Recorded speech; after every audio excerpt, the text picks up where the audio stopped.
Welcome to the flagship studio here at the JP Morgan Health Conference 2024. We're delighted to be joined in the studio today by Steve Harr, the CEO of Sana Biotechnology. Steve, there's a lot of positive attention around Sana here at JPM.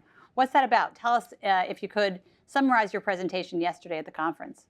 Well, first of all, thanks for having me back. It's great to be here and great to have a chance to chat about what we're up to. I'd say a year ago, we had no drugs yet in human testing. Today, we sit here with 4 different programs in human testing. Wow. Across 7 different indications. We have an opportunity to treat somewhere around 40 to 60 patients as we move forward through 2024. And we'll really understand each of these 4 programs at some time as we move through the year. We really are in 3 different therapeutic areas. Walk us through those 3. Yeah, B-cell cancers, using allogeneic CAR T cells to target lymphoma and leukemia. The second is B-cell mediated autoimmune disorders. And that's an area that has really been potentially transformed over the course of the last 18 months or so. And what we're beginning to see in the field is an opportunity to potentially have the audacity to utter words like cure for diseases such as lupus nephritis, multiple sclerosis, and it can hopefully change the outcome for a lot of patients around the world. And the third is type 1 diabetes. I was going to ask about diabetes, yeah. And so we're optimistic that, as we move through 2023, we started to treat humans. And what we found as we moved from the early patients, and we'll talk about the technology in a second, from the preclinical studies into early patient data, is we're seeing exactly what we hoped we would see. And because of that, I think we're optimistic about our ability to impact a lot of patients with a lot of really bad diseases.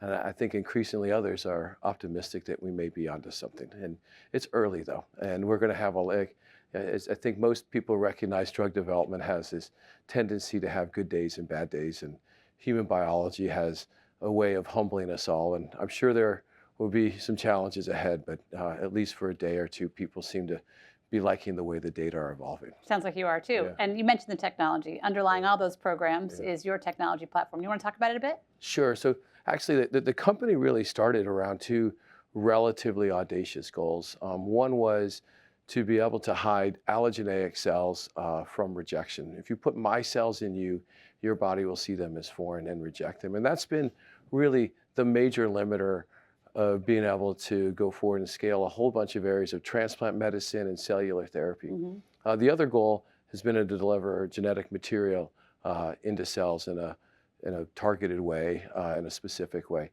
And we made a lot of progress in both. As we move through 2023, the progress in the overcoming allogeneic rejection has just been going faster. And so we've concentrated a lot of the resources that we have on that. We're still doing the other, but that's where we're really concentrated.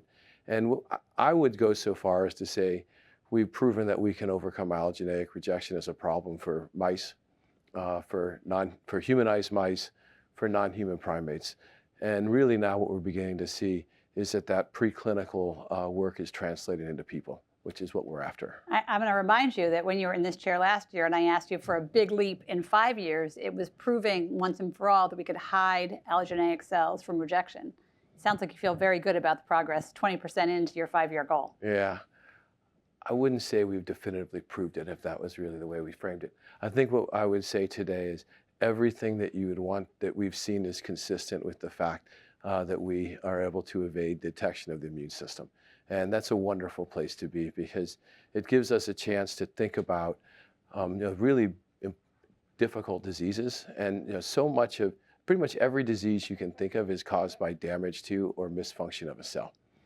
And the ability to replace the cells with really too far beyond repair is what we're trying to do. And that gives us the chance to go after a lot of the diseases that affect patients chronically over many, many years that we haven't been able to come up with a solution for. So 2024 holds more patients in clinical trials for difficult diseases that affect millions of patients. It's going to be an interesting year to watch, 2024 for Sana. Thanks so much for joining us in the studio. Glad to be here. Thanks for the time.